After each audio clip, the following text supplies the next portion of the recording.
Hello everyone, welcome back to our channel. আশা করছি তোমরা সকল ভালো আছো, আমিও ভীষণ ভালো আছি। তোমাদের সকলকে সাথে নিয়ে আজকের ব্লগটা আমি স্টার্ট করছি।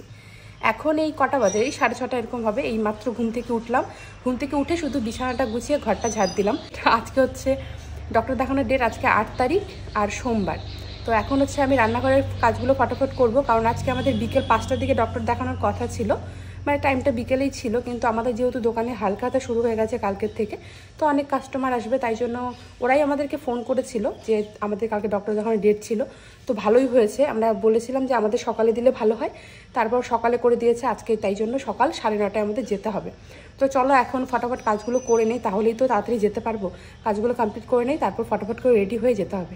তো চলো আজকের ব্লগটা এখান থেকে স্টার্ট করছি, দেখতে থাকো। জানি না কীরকম হবে। তো আমি কোথায় ডক্টর দেখাই সবটা আজকে তোমাদের সঙ্গে শেয়ার করার চেষ্টা করবো, যে যতটা পারি, কারণ ক্যামেরা তো সব জায়গায় অ্যালাউ থাকে না, তোমরা জানো। তো যতটা পারি শেয়ার করার চেষ্টা করবো। সকালবেলা ঘুম থেকে উঠে প্রত্যেকটা বাড়ির বউদের যা কাজ থাকে সেগুলোই আমারও থাকে। তো তোমরা অনেকেই তবুও পছন্দ করো আমার এই কাজকর্মের ভিডিওগুলো দেখতে। আমি একটা জিনিস লক্ষ্য করেছি, জানো তো, আমার যে কাজকর্মের ভিডিওগুলো সেগুলো তোমরা বেশি বেশি করে দেখো, আর যেগুলোতে আমি কাজকর্ম শেয়ার করি না, এমনি তোমাদের সঙ্গে যদি অন্য কিছু শেয়ার করি, সেগুলো তোমরা একটু খুব কমই দেখো। তাতেই বুঝতে পারি যে আমার কাজকর্মগুলোকে তোমরা অনেকটাই পছন্দ করো। তো এদিকে আমি রান্নাঘরে এসে যে বাসনপত্রগুলো মেজে নিলাম, আর ওভেনটাও ক্লিন করে রেখেছি আগেই, তাই জন্য আর ওভেনটা ক্লিন করলাম না। বাসি কাপড়টা ছেড়ে তারপর হচ্ছে আমি ওভেনটা ধরবো, তাই জন্য আর কি ওভেনটা এখন পরিষ্কার করিনি, আর রাতেই পরিষ্কার করে রেখেছিলাম। বাসনগুলো মেজে বাসনগুলোকে সাজিয়ে রাখবো, তাহলে জলগুলো ঝরে যাবে। তোমরা একটু কমেন্টে জানিও যে কেন তোমরা শুধু আমার কাজকর্মের ভিডিওগুলো বেশি বেশি করে দেখো, একটু জানিও। হ্যাঁ, আমিও না একটু জানতে চাই, সত্যি আমি বুঝে পাই না। তো এখন হচ্ছে চলে এসেছি রান্নাঘরে, রান্নাঘরটা ঝাড় দিয়ে নিচ্ছি। বাসি ঘরটা তো ঝাড় দিতেই হবে। ঘরটা ঝাড় দিয়ে তারপর চা করব। আর আজকে তোমাদের সঙ্গে একটা জিনিস শেয়ার করব, সেটা হলো আমি চা করার সময় রোজই ভিডিও করি, কিন্তু একটা জিনিস তোমাদেরকে বলতে ভুলে যাই।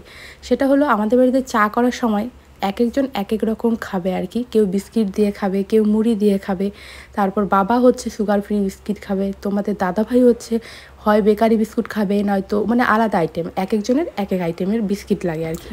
আর বাড়িতে কিছু হোক বা না হোক, সকালবেলা চা খাওয়াটা কিন্তু হবেই। আর চা খাওয়াটা একটা বিশাল বড় চাপ আমাদের বাড়িতে, কারণ চা বসিয়ে দিয়ে আমি ভাবতে থাকি আজকে প্লেটে কী কী বেড়ে নেবো আর কি। তো এই যে আমি এদিকে চলে এসেছি এখন ব্রাশ করতে। ব্রাশ করে নিয়ে একটু হাঁটাহাঁটিও করে নিচ্ছিলাম, নাইটিটা এদিকে চেঞ্জ করে আমি চলেও এসেছি। একটু ব্রাশ করাও হয়ে যাচ্ছে, হাঁটাও হয়ে যাচ্ছে। আর কিছুদিন আগে দেখেছিলে আমাদের উঠোনটা শ্যাওলায় একদম ভরে গেছিলো, তারপর মা হচ্ছে ব্লিচিং পাউডার দিয়ে পরিষ্কার করে দিয়েছে। এখন দেখো উঠোনটা একদম চকচক করছে। তারপর আমি চলে এসেছি যে ব্রাশ করে মুখ ধুয়ে নিতে। আর একজন আমাকে কমেন্ট করে বলেছে যে তোমাদের তো ওয়াশরুমটা অনেকটা দূরে, ওয়াশরুমে যদি যাও বৃষ্টির সময় ভিজে যাও না। না গো, খুব একটা দূরে বলে মনে হয় না। রান্নাঘর দিয়ে যদি যাই 4-5 পা ফেললে পরে কিন্তু বাথরুমের সিঁড়িতে চলে যাই, তাই জন্য বেশি একটা ভিজতে কিন্তু হবে না। আর বৃষ্টি পড়লে ছাতি নিয়ে গেলেই হয়ে যায়, একটুখানি সিঁড়িতে উঠলে পরেই তো তারপর ছাদটা আছেই, তাই জন্য কিন্তু ভিজতে হয় না। কিন্তু কি বলো তো, সবজি কাটার পর সবজির খোসাগুলো ফেলতে একটু দূরে যেতে হয়, তখন একটু অসহ্য লাগে। কিন্তু আমাদের ঘরের সঙ্গে বাথরুম রান্নাঘর খুব ভালো মানিয়েছে। তো এদিকে দেখো আমি বিস্কিট বেড়ে নিয়েছি। ফার্স্টে যে প্লেটে বেড়ে নিলাম এটা বাবার জন্য সুগার ফ্রি বিস্কিট, তারপর হচ্ছে এদিকে আমাদের জন্য বেড়ে নিয়েছি। দেখো 2 রকমের বিস্কিট নিয়েছি প্লেটে। ওই বড় বড় বিস্কিটগুলো তোমার দাদাভাই খাবে, ছোটোগুলো 1-2 খাবে। আর এদিকে আমি আর আমার শাশুড়ি মা দুজনেই আবার ওই বিস্কিট খেতে অতটা ভালোবাসি না, তাই জন্য এখানে 16 আনা চানাচুর দিয়ে মুড়ি নিয়েছি। এইভাবে রোজ 2-3টে প্লেটে বাড়তে হয়। বাবার চায়ের মধ্যে আজকে একটু দুধ চা বানিয়ে দিবে, চাইতে লাগবে। আচ্ছা।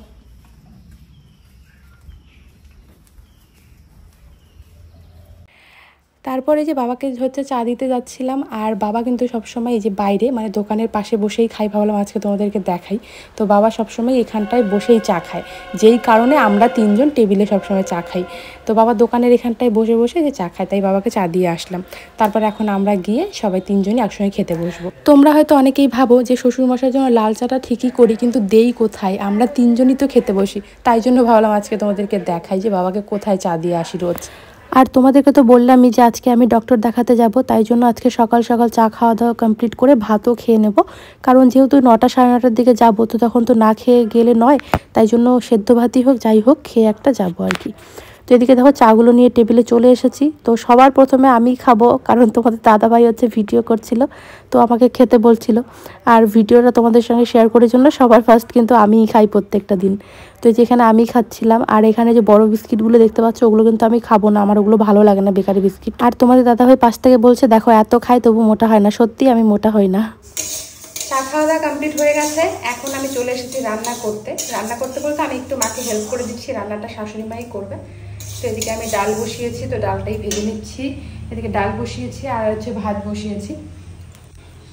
তো এই যে দেখো ডালটা এদিকে আমি ভেজে নিচ্ছি, ডালটা বসিয়ে দেবো আর এদিকে ভাতটাও হতে থাকবে। মা দিকে গেছে ঠাকুরের বাসন মাজতে, তো মা ঠাকুরের বাসন ধরে চলে আসবে, তখন আমি যাবো ঘরে। আর ঘরে যাবো বলতে স্নান করবো, যেহেতু ডক্টরের এখানে যেতে হবে। তো চলো দেখতে থাকো। হ্যালো বন্ধুরা, স্নান করে যে রেডি হয়ে গেছে, এখন হচ্ছে খাবো। ভেবেছিলাম যে 9টার মধ্যেই বাড়ির থেকে বের হবো, কিন্তু হয়ে ওঠে না, সত্যি একটার পর একটা ঝামেলা এসেই যায়। এখন বেজে গেছে 9:10, তো বাড়িতে বার হতে হতে 9:30 বেজে যাবে, জানি না ওখানে পৌঁছাতে হয়তো 10টা বেজে যাবে। তো চলো এখন খেয়ে নিই ঝটপট করে। আসো মা, বাসছো দাও।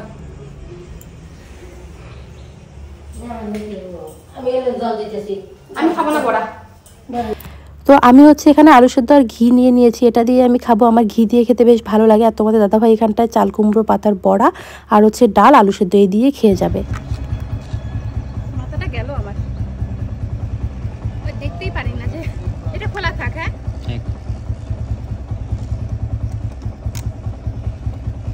বুঝছে, চলো। আমি না কখনো হেলমেট পরিনি, আমার ভালো লাগে না পরতে। আজকে প্রথমবার পরেছি, তো ভালো লাগছিল না, অসহ্য লাগছিল, আর বুঝে পাচ্ছিলাম না যে কীভাবে পরতে হবে। তোমাদের কার কার হেলমেট পরতে অসহ্য লাগে কমেন্টে জানিও। আর এদিকে দেখো আমি কিন্তু পৌঁছেও গেছি ডক্টরের এখানে, আর দেখো কত ভিড়। কিন্তু আমি 2 নাম্বারেই দেখিয়েছি, কারণ আমার নামটা প্রথমেই দিয়ে দিয়েছিল। ডক্টর দেখানো হয়ে যাওয়ার পর এই যে তোমাদের দাদাভাই দেখো বেরিয়ে পড়লো প্রেসক্রিপশন নিয়ে। তারপর আমরা চলে গেছিলাম সোজা ওষুধ আনতে। তো এই যে এই মেডিকেল থেকে আমরা ওষুধ নেই, এখান থেকে ওষুধটা নিয়ে তারপর চলে গেছিলাম একটা রেস্টুরেন্টে। তো এখানে এসে আমরা একটা পিৎজা অর্ডার দিয়েছি, আর একদম গরম গরম বানিয়ে দিয়েছে। তো ভেবেছিলাম যে এখানে খাবো, তারপর দেখলাম আমার তো একদমই খিদে পাচ্ছে না, কারণ যেহেতু সবেমাত্র খেয়ে এসেছি আর প্রথমেই ডক্টর দেখিয়েছি 2 নম্বরই, তাই জন্য আর খাইনি। পরে প্যাকিং করে দিতে বললাম যে পার্সেল করে দাও, আমরা বাড়ি নিয়ে যাব। তারপরে যে পার্সেল করে দিয়েছে, এখন আমি বাড়ি নিয়ে যাচ্ছি। তো বন্ধুরা আমার না অনেকদিন ধরেই পিৎজা খেতে ইচ্ছে করে, তো যাওয়া তো হয় না সেই রকমভাবে মার্কেটে এখন, তাই জন্য ভেবেছিলাম যেদিন ডক্টর দেখাতে যাব সেদিন হচ্ছে পিৎজা নিয়ে আসবো, মানে খেয়ে আসবো। কিন্তু পেট ভরে গেছিলো, খেয়ে গেছি, তাই আর খেয়ে আসিনি, নিয়ে এসেছি। তো এই যে দেখো আমার না মানে খুব চিজ থাকবে এরকম পিৎজা খেতে ইচ্ছে করে। আজকের পিৎজাটা ঠিক সেরকমই ছিল, আমার দারুণ লেগেছিল। এই যে দেখো পিৎজা, তো চলো এখন খেয়ে দেখি কিরকম হয়েছে।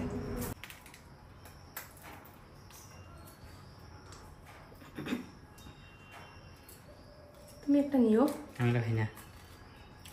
তো বন্ধুরা পিৎজাটা দারুণ হয়েছে, কিন্তু ঠান্ডা হয়ে গেছে বাড়িতে আনতে আনতে।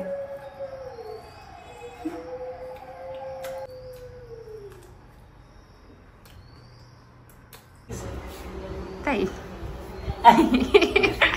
চলো না, চলো না, ছাড়বই আমি। নাও চলো আসো। তো এই যে আমি তো পিৎজা খেয়ে নিলাম, আর ও তো খাবে না, ও ভালো পায় না ওইসব খেতে, তাই জন্য ও এখানটায় হচ্ছে হালকা তার মিষ্টি নিয়ে বসে পড়েছে।